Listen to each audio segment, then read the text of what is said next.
Say my name. I am awake. I am the danger. I am the one who knocks.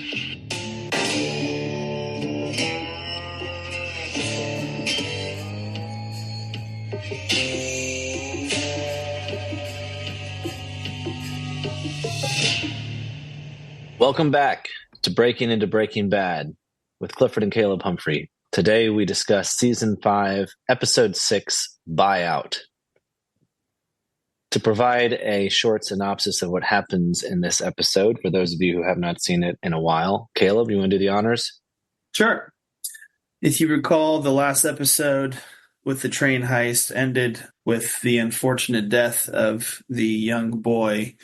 So this one starts off pretty much right as that one ended, with just an eerie music and Walt and Todd and Mike dismantling the bike that the boy was riding on, and you see them use the barrels that they have dismantled bodies and things in prior in the other seasons.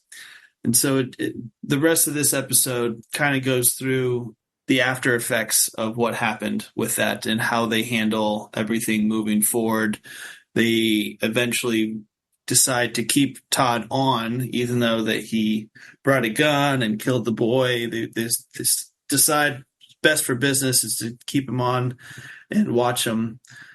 But then we also see that Mike is starting to pick up attention from the DEA, which we see throughout the episode gets him to a point where he decides to leave the business, which puts things with Walt and Jesse in odds because Jesse also wants to leave, which is kind of weird based off of everything that they just went through to get all the methylamine.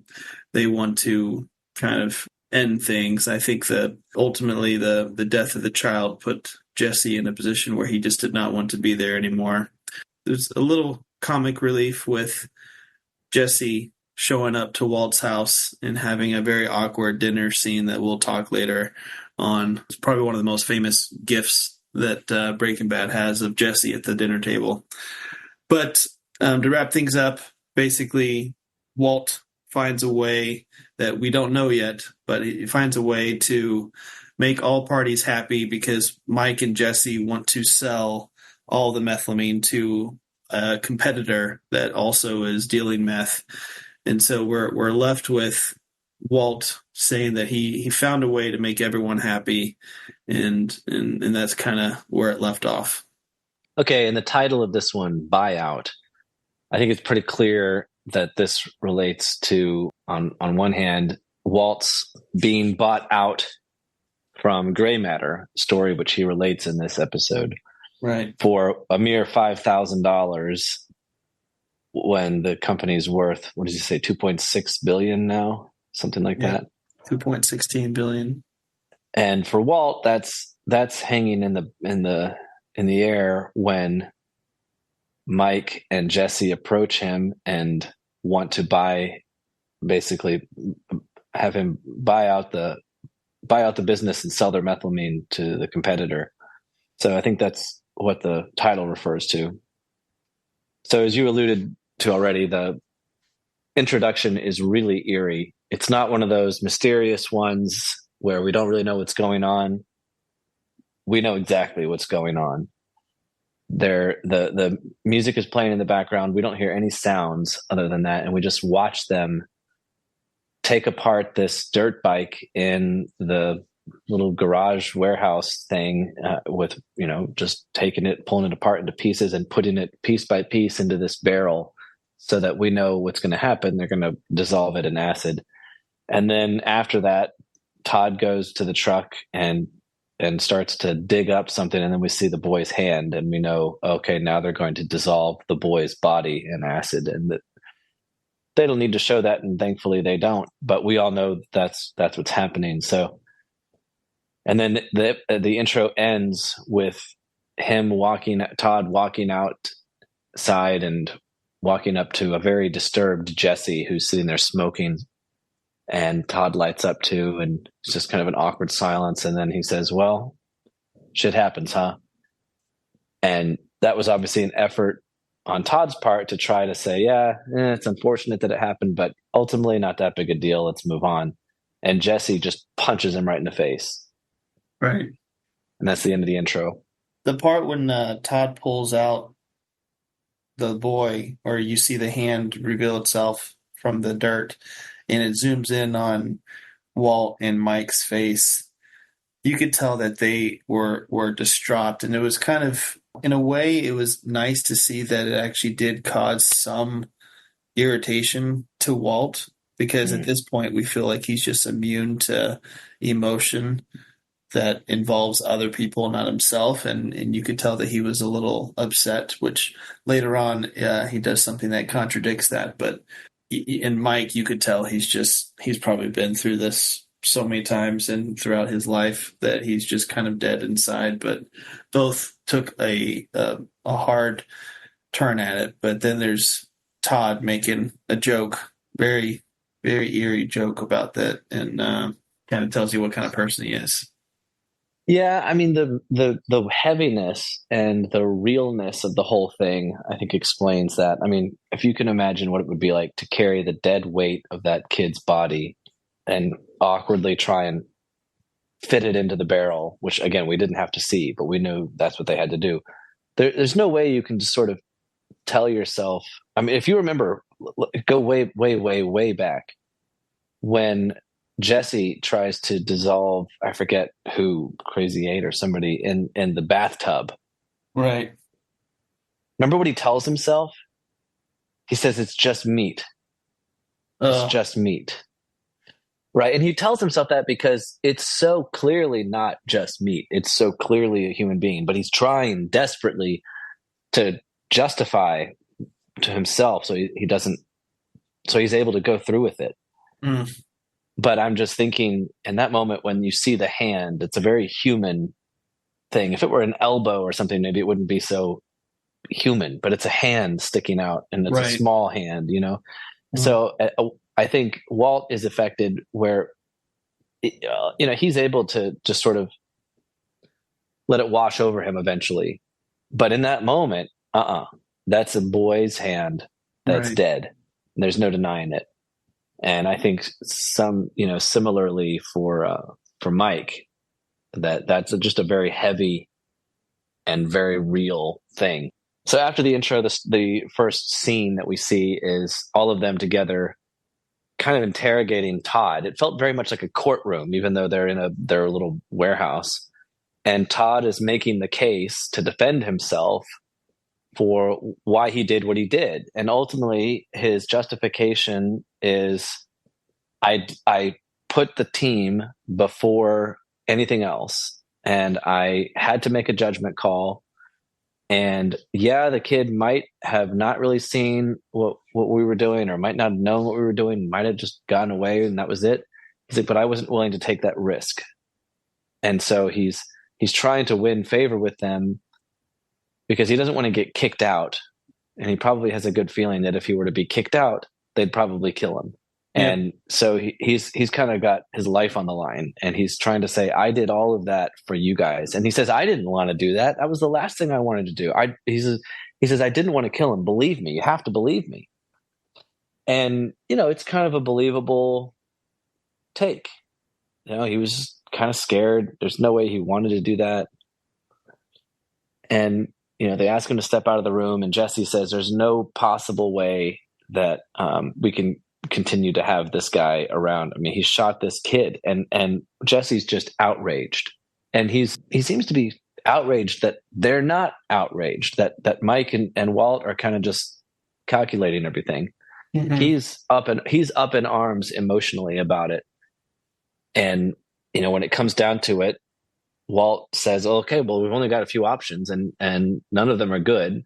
But the best option of the three is that we let Todd stay on, and we just watch him, and we stay, we keep him at a distance, but that we can't if we try and kill him, that's not going to work out well. And if we try and just let him go without killing him, that's not going to work out well. So the only other option is to keep him on, keep him involved, and his mutual guilt in their enterprise will sort of help guarantee his silence and cooperation. And then there's that weird scene though when Todd's like grateful, he's very grateful, and he gets back in his truck and he pulls out the jar with the tarantula and he kind of looks at it eerily, and it's just creepy.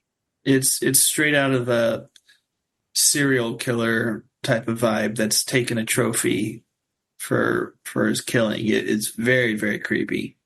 All of it was just eerie. Yeah. Well, we're left wondering, like, we don't know the whole story with this Todd guy. Just not. There seems to be another piece to him that we're not shown yet. So then the next scene is Gomi watching Mike at a park, kind of under surveillance, trying to be all sneaky about it. And I don't know how, but somehow Mike knows that they're there, and he's just there to hang out with his granddaughter and spend some time with her, but he knows that he's being watched. And it's really funny. He leaves a note and he writes something on this piece of paper and hides it under the trash can and then walks away. And he knows that Gomi is going to go and look at it and think that it's some sort of message for somebody. And, what does it say? F you, or something like that. And he knows that he knows that they're watching. Right. So then we the next scene then is Hank and Marie's house, and I note that so Marie is talking to Skylar and they're sort of catching up, and it's weird. Skylar's there to visit her kids at their house, and she's there with Holly, of course, and Walter Jr. we note is now going by Flynn again. Yep, he's Flynn again. Which I guess just designates that he's in rebellion. He's in a state of rebellion, and he's distant. In fact, he's physically distant. Marie says that he's with his car all the time, that Dodge Charger, and he's a teenager, so that's not that unusual. But we know that there's more to it than just normal teenage angst and wanting to be independent or something like that, especially because of it going by the name. And she's referring to him by that name. And as they're talking, Marie, in a hilarious way, she says, you can trust me. I'll keep my word. And then she tells her that she knows about the affair, or at least what Walt told her about the affair. And she says, but no judgment. It's totally fine. What does she say? He's a really good looking guy. Yeah. And even I've thought about, well, Skylar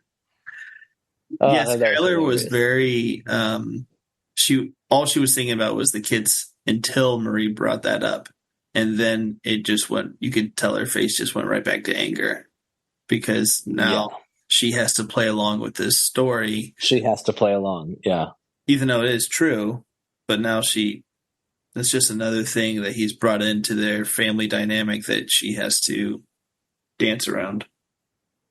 Yeah. Well, I mean, you're right. It is true, and that she did have this short fling with Ted, but it's not exactly true, because I don't think Skylar was ever in it because she was just taken by Ted's looks.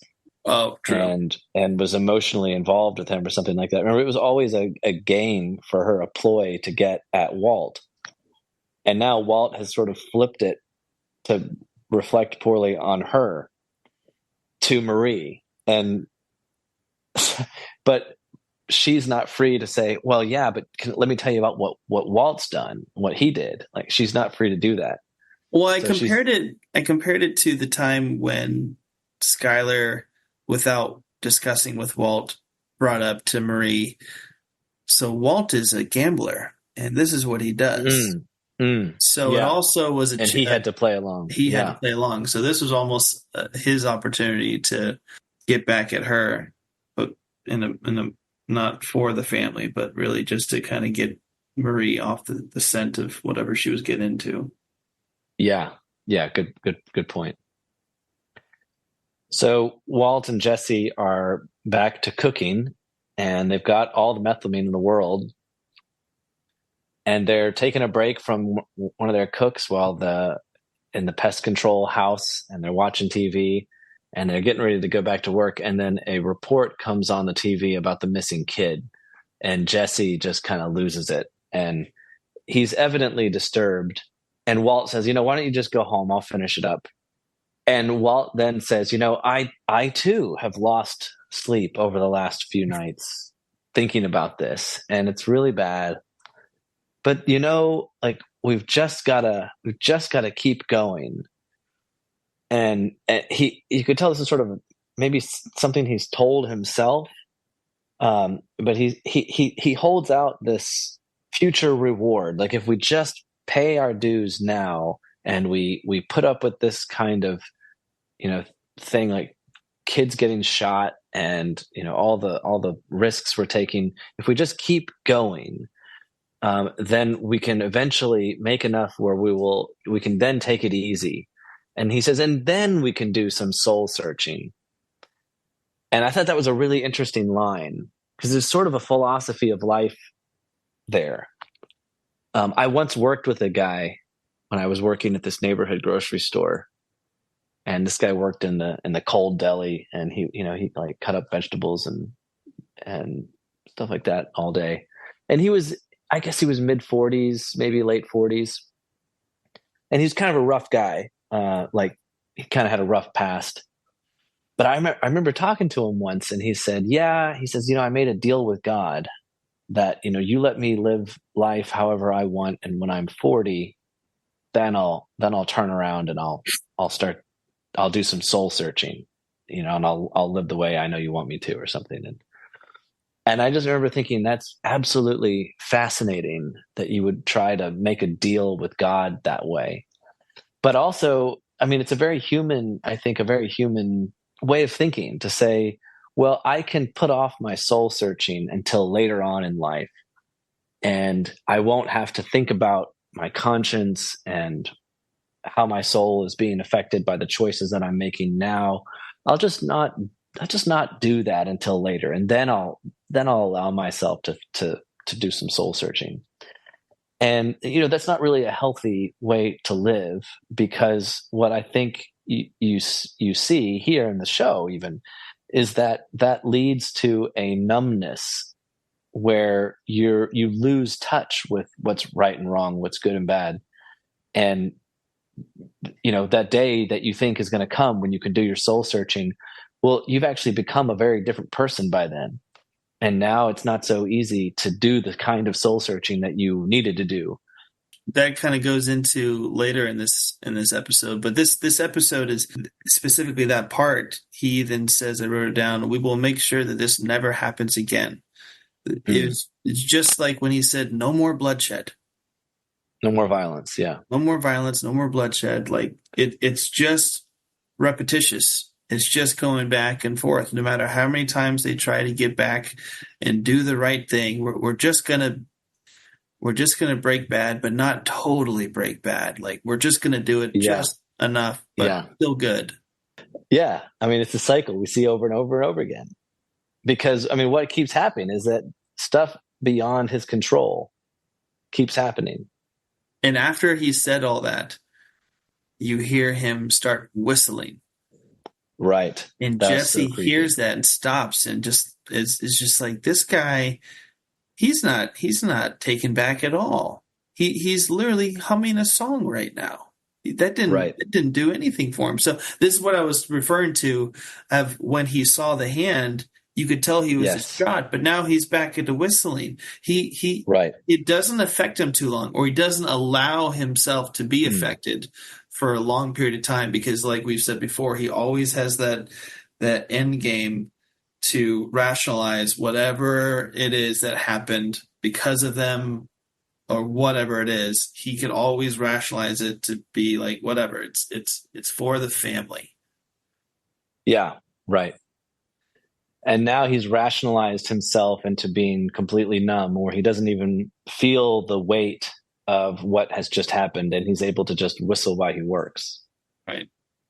And that look on Jesse's face, I think, just says it all. Yeah, so that the next scene, when Walt returns to their headquarters, their warehouse, Mike's there and he says, well, you might as well come in. We might as well get this over with.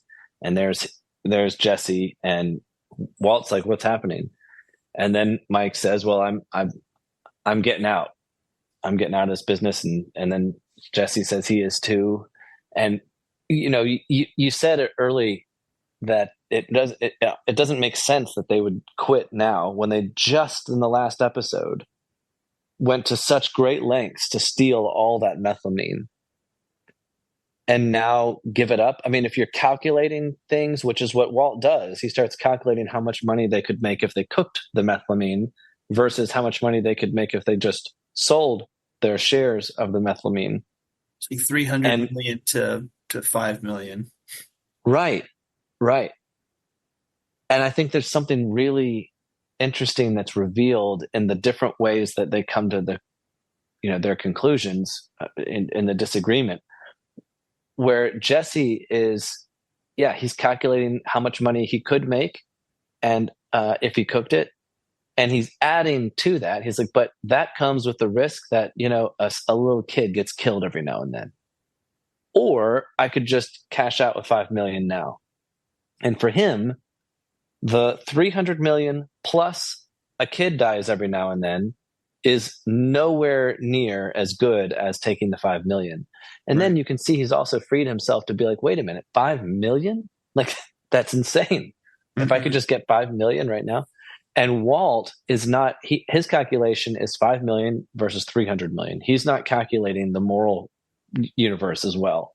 He's not including that other factor. He's whistling. Yeah, that's right. But it's not simply, if it were just that, we'd say, well, he's greedy. He just really likes money. But we see later on when Jesse, Mike and Jesse try and sell their 2/3 of their shares of the methylamine to the competitor, and the competitor says, I want all or nothing. And so then Jesse goes to Walt's house and he starts to talk to him. And what's revealed in that scene is that it's not really about money. It's not really greediness simply that's keeping Walt from selling his shares and just getting the 5 million. There's something else at stake. And that's when he tells the story about gray matter and how he let himself be bought out for $5,000. But there seems to be something more than just the money involved, something like glory and pride. Well, he even said, he goes, I'm not in this for how I started. I'm in this for the empire business. Right. No. What's he say? I'm not in it for the money business. That's exactly right. Yes. Thank you. I completely forgot about that line. Yeah. Right. He says, I'm not in it because Jesse had said that. Are we in the meth business or are we in the money business? And, the assumed answer is we're in the money business. So let's just take the 5 million. Like who cares about the meth, And you're right. That's when Walt says, I'm in the empire business. Well, what does that even mean? I think he's constantly comparing himself to what could have been, especially with gray matter. So the 2.16 billion, especially the way it went out, because he said he had a disagreement with his two partners, which we know were Gretchen and Elliot. And Jesse even says, like, I know for a fact all you wanted was $737,000. That's all you needed. And yes. he didn't even care about that. He just, I want to be, I enjoy this life, and this is what I want to do. And he brings this up. I'm sure we're going to talk about the dinner episode, but he basically says, this is all I have. My kids are out of the house, and my wife is, you just saw how she was. This is all I have, and you're trying to take it from me because you want to sell out. Yeah, right. I mean, I guess I'm just pondering what all could Walt have meant when he says, I'm in the empire business. I mean, I just keep coming back to that word glory. There's something about having an empire where you're the king, you're the emperor, and you have power and prestige and respect, and you go to bed at night knowing that you built something big. And that's a kind of satisfaction that you can't buy. And whatever that is, whatever else is involved in that, that's what Walt's after. But then that line about, this is all I have, and you're trying to take it from me. It's almost like he's just bored. And this is the only interesting thing he has going in life.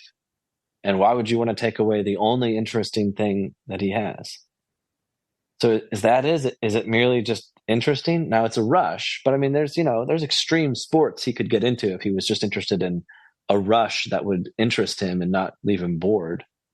I think, I mean, obviously it's a little bit of the rush, especially being more than he is just in general of a man, because he says he hasn't thought of being like scared of fear since his diagnosis, and he loves that new life that he's been in.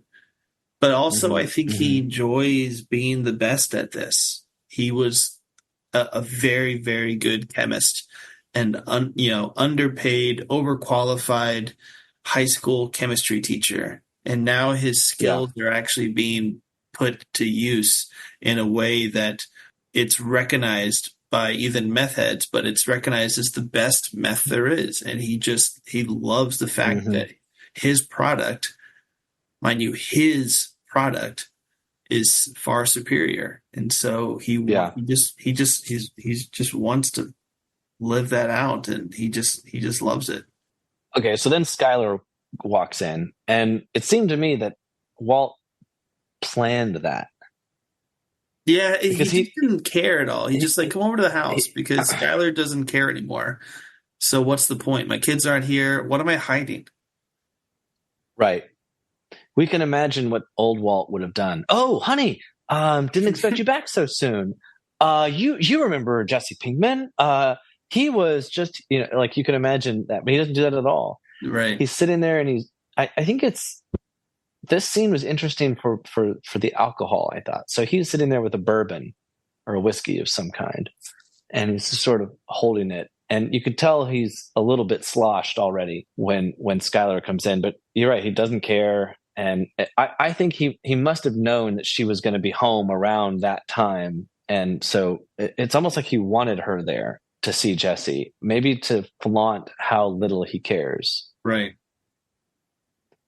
So then they sit down to dinner, and Skylar has a very large glass of wine, which she's constantly filling up.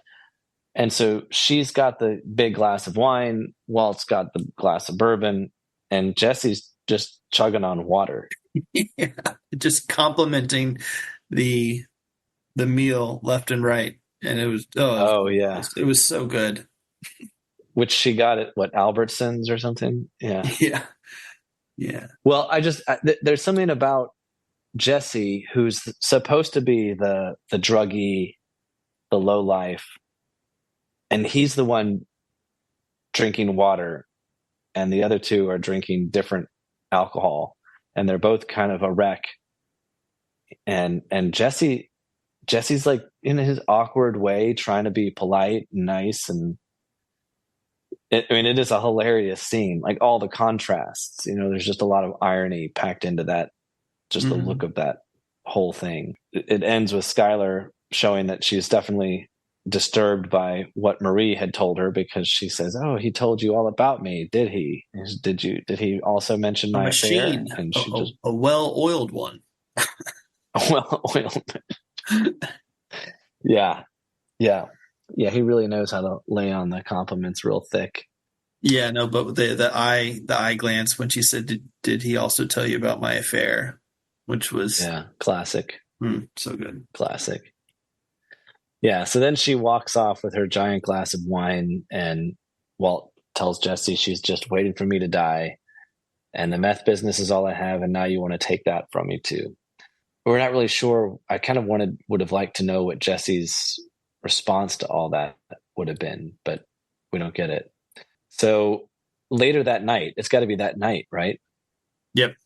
Walt sneaks back to the headquarters, presumably to steal all the methylamine and move it somewhere. Right.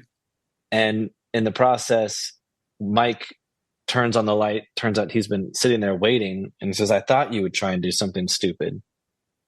And you realize at this point that the partnership has completely broken down. Walt no longer trusts Mike and Jesse. Mike certainly doesn't trust Walt. And now they're all trying to cheat each other. And so Mike says, "I'm just going to hold you at gunpoint, basically. And we're going to do this deal, and we're going to sell your shares of the methylamine. We're going to force you to sell. We're going to give you the $5 million. And we're not going to give you a choice anymore." And again, he does that at gunpoint. But Walt was just getting ready to remove that option from them. He was going to take all the methylamine so that they couldn't sell it. So the point is, there's no justice between them all. And this is a point that we talked about earlier in the show, that there's no sense of morality or justice between thieves, even though they have to cooperate in order to get the thing done, what the heist, the robbery, whatever, the murder, whatever they're trying to do. But these things turn on each other because they're already engaged in injustice. And so what's to keep them from being unjust toward each other when they can, as they can, right. Which is why there's the famous prisoner's dilemma, which I think we've talked about, where if you catch, two criminals, you keep them separate and you tell them, here's the deal. If you turn on your friend, we'll give you leniency. And then like you have 10 minutes, and then you tell them both that, and like, okay, the first one to turn gets the deal and the other one doesn't. I mean, you can put this quandary before them front and center, and just like, we're going to incentivize you to be unjust in a way toward your partner. And we can do that because there's nothing holding you back from anything except some interest. And we've seen that also here with Mike having to pay the legacy funds of these guys so that they're not incentivized to turn on Mike and Walt while they're in prison, because the only thing keeping them from talking is their own interest. The fact that Mike can say, "I can guarantee this income going to your kids and your family as long as you don't talk." Right. So the episode then ends with Mike having to go talk to the DEA with Saul Goodman and say they're putting a restraining order in because he knows they're getting too close, and he's not able to do any of the things he wants to do, which is to close everything up and leave. And he can't do that while the DEA is watching. So he needs 24 hours of a restraining order so that he can do this deal and it go through. In the meantime, he has to lock or tie Walt up to the radiator with this plastic zip tie, and we get to see it was the old like MacGyver, Walt using his knowledge of chemistry and his smarts to get himself out of a pickle. And here he has to find a way to burn through the plastic zip tie in order to get himself free. And he has to basically scald his wrist in order to do that. Yep. There's a kind of courage involved there. So again, this just shows that they're all trying to outsmart and outmaneuver each other. And so when Mike gets back, he thinks he's ready to do the deal, only to find that Walt is no longer tied up, and that Walt is the one now who's kind of holding the keys because he's hidden the methylamine. And without that, Mike can't get anything. So, it ends with Jesse pleading with Mike not to shoot Walt because Walt has an idea of how they can all get what they want. And at this point, presumably, Walt's the only one who knows where the methylamine is. So he's kind of holding all the cards. So if you shoot him, you don't find out where the methylamine is. Anyway, just a very interesting way that it ends with them all manipulating each other. Yeah, no, I and it kind of left us with both of us wanting to rewatch or to watch the next episode, because I have a way where everyone wins. And you can tell he's already told this to Jesse, because Jesse was trying to convince Mike, like, hey, you got to hear him out. Yeah, and Jesse thinks it's plausible. It's a good idea. He's ready to do it. So, I mean, I guess that's all there is to say, right? Yeah. Next one should be pretty good. Appreciate everyone listening. as always, we ask that you like, share, subscribe, tell your friends. Hope you enjoyed this episode. We only got a couple episodes left of this amazing show, so hopefully you're enjoying it. And we look forward next time as we break into another episode of Breaking Bad.